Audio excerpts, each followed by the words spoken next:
He personally is opposed to abortion, but he does support Roe v. Wade. He says a woman should have a right to make that important decision. Is that at all going to be an issue among Democrats, you think? I think until people understand where the senator stands on that issue. I saw a great clip last night on CNN, him speaking and answering the question. He was very strong, very firm, and I think as people get to know more about him and understand his real record, he actually has a record and is a champion on civil rights and supports a woman's right to choose, I think that becomes a non-issue. Yeah, everybody's going through his record now as a mayor, as a governor, as a chairman of the Democratic National Committee, and as a senator in recent years. Everyone, we're only minutes away. Take a look at this, live pictures of Miami, where Hillary Clinton and Tim Kaine, they will take the stage any moment now. It'll be their first joint appearance. The first appearance as running mates. We're going to bring you that live. We'll hear every word that they have to say. Our team is standing. It's a good thing that you're a doctor to maintain your health, because in 5 days, 10 hours, and 2 minutes, you are going to be 67. And on that day, you will walk into a room where 15 people will be waiting, 12 behind the sofa, 2 behind the table, and 1.5 behind a curtain. But only one of them will make a lifelong dream come true. Great things are ahead of you when your health is ready for them. At Humana, we can help you with a personalized plan for your health for years to come.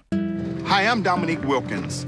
When you have type 2 diabetes like me, there's a moment of truth.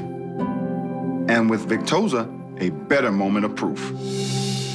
Victoza lowers my A1C and blood sugar better than the leading branded pill, which didn't get me to my goal. Victoza works with your body to lower blood sugar in 3 ways: in the stomach, the liver, and the pancreas. And while it isn't for weight loss, Victoza may help you lose some weight. Non-insulin Victoza comes in a pen and is taken once a day. Victoza is not recommended as the first medication to treat diabetes and is not for people with type 1 diabetes or diabetic ketoacidosis. Do not take Victoza if you have a personal or family history of medullary thyroid cancer, multiple endocrine neoplasia syndrome type 2, or if you are allergic to Victoza or any of its ingredients. Stop taking Victoza and call your doctor right away if you get a lump or swelling in your neck, or if you develop any allergic symptoms including itching, rash, or difficulty breathing. Serious side effects may happen, including pancreatitis. So stop taking Victoza and call your doctor right away if you have severe pain in your stomach area. Tell your doctor your medical history. Taking Victoza with a sulfonylurea or insulin may cause low blood sugar. The most common side effects are headache, nausea, diarrhea, and vomiting. Side effects can lead to dehydration, which may cause kidney problems. Now's the time for a better moment of proof. Ask your doctor about Victoza. The world's newest ocean cruise line is now the world's best. Viking Ocean Cruises. Explore the world's most exciting destinations on the newest fleet of small ships. Designed as upscale hotels, Viking's elegant ships deliver a superb, inclusive experience with enriching shore excursions, spa access, alternative dining, all-veranda staterooms, Wi-Fi, and much more. Experience what Berlitz called the best value in cruising today, and Architectural Digest heralded as one of the best new luxury cruises. Travel and Leisure readers too voted Viking the world's #1 ocean cruise line. Viking is reinventing ocean cruising. Learn more at VikingOceanCruises.com. Closed captioning brought to you by Mesobook.com. People who have been diagnosed with mesothelioma have many questions. That's why we offer this free book. Call 1-800-400-5415. We want to write the next chapter in American greatness. The Democratic National Convention. Live coverage starts Monday at 4 on CNN. We are ready. Great teams have to have great leaders. They're the underdogs coming in. Yes, football is back. The new generation of football fans. All new stadium. He went up and got it. Oh my goodness!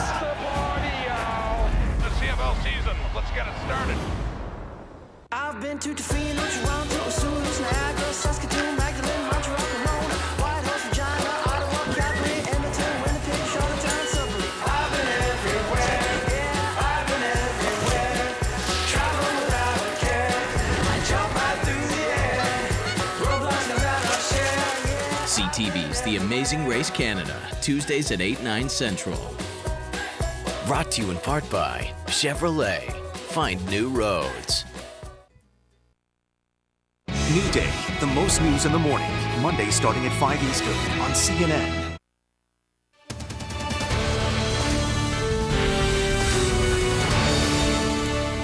Hello, I'm Wolf Blitzer. We want to welcome our viewers in the United States and around the world. This is CNN's special coverage of the Democratic choice for Vice President. These are live pictures you're seeing right now. This is Florida International University in Miami, where pretty soon Hillary Clinton will make it official. Virginia Senator Tim Kaine will speak as her vice presidential running mate now for the first time. We have a team of reporters and analysts. They are all standing by. Let's begin, though, with our senior political correspondent, Brianna Keeler, who's at that rally in Miami at Florida International University. Brianna, I hope you can hear me. I know it's lively over there. We're told that Hillary Clinton and Tim Kaine, we believe, they're still at the Fontainebleau Hotel in Miami Beach right now. Their motorcade has not yet left. It's still a significant drive from the Fontainebleau to Florida International University, where you are. So supposed to start at noon. It's clearly going to start a little bit later. But set the scene for us, Brianna. Tell us about the audience there, the crowd that has gathered. Well, the speaker's already underway, and over my shoulder here you see Debbie Wasserman Schultz, the chair of the DNC. She is speaking. She did speak yesterday in Tampa as well, and of course she's a congresswoman here in Florida. She is going to speak, and as you mentioned, Wolf, it is a little ways from the hotel where Tim Kaine and Hillary Clinton were staying, so we know there's going to be a break after she speaks, a short break, we're told, and then there's going to be a big video rollout. You can sort of imagine what has been produced by the Clinton campaign. I'm sure it's going to be something that they try to make inspirational about this running mate pick, Tim Kaine. And then we are going to be hearing from Hillary Clinton first and then Tim Kaine second. But this is a large crowd. You can only see really a small part of it. This is a large auditorium. And we're seeing a lot of young people, a lot of students. Of course, this is a large public university, and it's a very diverse student body here at Florida International University. This is really the demographics that the Clinton campaign has been trying to appeal to, that has propelled her to where she is today. But she's introducing to this crowd a running mate who is someone who maybe is going to take a little bit of selling when it comes to the liberal wing, for instance, of the Democratic Party. Tim Kaine, while, for instance, on the environment, has opposed things like the Keystone XL pipeline, he's also been in favor of offshore drilling. He has favored some abortion restrictions, like a partial birth abortion, a ban on partial birth abortion, which is a term for late-term abortion, with restrictions for the life and health of the mother. And so he has a number of positions, including on trade, that you would consider more moderate. So she's going to certainly be trying to do some selling, but we're told, Wolf, by aides close to this rollout process, that in the end it really came down to Hillary Clinton picking someone she felt very comfortable with, that she could work with for years, and that Tim Kaine, she decided, was the man for that job. Brianna Keeler's over at Florida International University in Miami. You're seeing Debbie Wasserman Schultz, the congresswoman from South Florida, the chair of the DNC. She's speaking right now. We're awaiting the arrival of Hillary Clinton and Tim Kaine. Gloria Borger, our chief political analyst, is with us. It's interesting because we went back and checked. Back in 2007, very shortly after Barack Obama, then a freshman senator, pretty much unknown, announced he was running for the Democratic presidential nomination, Tim Kaine endorsed him and said this. I've been thinking hard about this race, and even though it is still early, I'm very happy to say that it is a very simple decision for me in terms of what I think is important in my assessment of where the nation is and these candidates, to endorse Senator Barack Obama to be our nation's next president. Interesting. I picked that clip because it was a simple decision for him then. You know who else was running for the Democratic presidential, or about to formally announce, but everybody knew she was going to be running for the Democratic presidential nomination at that time? Yeah. Let me think. Could that have been Hillary Clinton? Yes. Okay. So the world comes full circle. We were all just talking about this. I think it says a couple of things. Most important is that it tells you a lot about Tim Kaine. Campaigns are nasty. That campaign was hard fought, nasty, tough, competitive. Hillary Clinton didn't much like Tim Kaine for what he did that day. But what does it tell you about the character of Tim Kaine, that both Hillary Clinton and Bill Clinton, right, like him now enough to put him on this ticket and respect him enough to put him on this ticket? Of course, he's a favorite of President Obama's, who was thinking of putting him on his ticket, but he felt like he needed someone with more experience, so he went with Biden. But I think it is a sort of a testimonial, if you will, to his character. Exactly 1 week ago, we were talking about Mike Pence. He was at his first joint appearance with Donald Trump. Mike Pence, his first choice this time around was not Donald Trump. As you remember, Dana, you remember it well. Yes, it was someone else. Ted Cruz, which is why it was so fascinating to watch Mike Pence try to figure out how to handle the fact that yesterday morning Donald Trump was just annihilating Ted Cruz. I point that out because it's interesting that both Pence and Kaine, they had other first choices when they were making their endorsements. And in various years. I think that's very, very true. And to that point, you know, we've been talking about a lot of the sort of demographic help that Tim Kaine could help Hillary Clinton with, the fact that he could be a solid, you know, he kind of brings the policy and the governing part and the political map part of this. But, you know, again, having covered Tim Kaine in Congress since he's been there, the other thing I think we have to remember is that he also hasn't been afraid to anger his own party. And he was very early on, really the first person to press Barack Obama on getting congressional approval for action against ISIS. And they didn't want to do that in the White House. And so, you know, he has a history of trying to buck his own party. I'm sure that is something that did not make President Obama happy about, but he felt that it was something that was necessary to do. The one other thing I want to say, so that's about kind of the policy part. And on his biography, we've been talking a lot about the fact that he's from Virginia and he was mayor of Richmond and so on and so forth, but he grew up in Kansas City, Missouri. Yeah. And so he has Midwestern roots. He can talk the talk to people in some of those swing states in the Rust Belt. He certainly, policy-wise, is not going to make a lot of Democrats happy because he has been so staunchly free trade, which has been such a critical issue in this election. But again, in terms of the cultural sensibilities that he has, it's not just Southern, it's also Midwestern. Yeah. And it is true that typically for the VP slot, you think about someone who could be an attack dog, right? But he isn't that way. No. He, I think, is going to lower the temperature. I think that's something that everyone thinks this campaign needs. And most voters will come to know Tim Kaine through television. He's not going to be able to go and greet voters, obviously, in every state. And I think he's able to telegraph a certain warmth via the television, which I think is important in this campaign. It's interesting because there will be 3 presidential debates in September and October, 1 vice presidential debate. Nia, how will that vice presidential debate, Mike Pence, Tim Kaine, unfold? Yeah, I mean, they couldn't be more different in terms of policy, but they are very similar in terms of their Midwestern roots and that sort of humbleness and warmth. So I think it'll be very interesting to see if there's sort of sparks that fly between them in terms of attacking each other. Their records are very different. It's going to be low-key and substantive. Yeah. God forbid. Oh my God. But both of them might be a little boring. But you know, both of them have run for office, and so they're not, you know, they're not novices at this, and so they know how to craft attack lines, if you will. They know how to sharpen a message, and they've been successful politicians.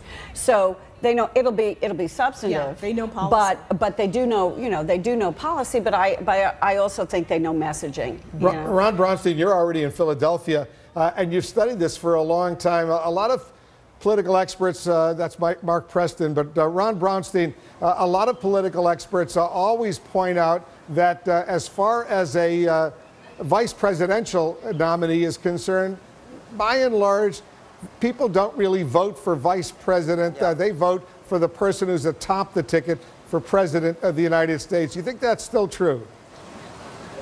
Yeah, I do. And I know some of my colleagues on the panel have different views, but I think the vice president in the broad sense may be even less important than usual, and it hasn't been very important usually, because Trump and Clinton are such vivid figures, and I think people have such strong opinions about them.